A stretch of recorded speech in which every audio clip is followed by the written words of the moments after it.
যারা তারা আজকে দাঁড়ায় নাই, কিন্তু একটা নতুন আত্মপ্রকাশকারী একটা সংগঠন দাঁড়িয়েছে। আমি যখন শুনলাম যে একটা মানববন্ধন হবে, সাংবাদিক নির্যাতন, পত্রিকা অফিসে হামলা, আমি সেই কথা শোনার পরে কিন্তু ইচ্ছায় আজকের এই মানববন্ধনে এসেছি।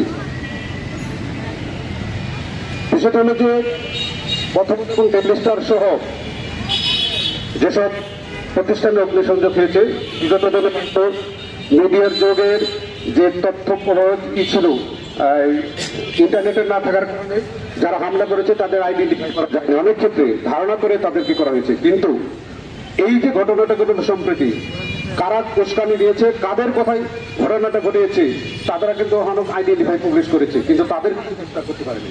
আমাদের বোঝানোর জন্য হয়তো 20-25 জন মানুষকে ধরেছে ঘটনার সাথে সম্পৃক্ত যারা মূল নেতৃত্ব দিয়েছেন, যারা বিদেশে থেকে মূল নেতৃত্ব দিয়ে হামলা করেছেন, যারা আলহামদুলিল্লাহ বলে হামলার পর তাদেরকে ভয়াবহ ঘটনা দেখেন, হামলা হয়েছে, তারপরে কিন্তু প্রশাসনের পক্ষ থেকে আগুন নিবেদন এসেছে, সেই গাড়িও কিন্তু আটকে দিয়েছে। সেই ভবনে, ডেইলি স্টার ভবনে 18-20 জন সাংবাদিক আটকা ছিল।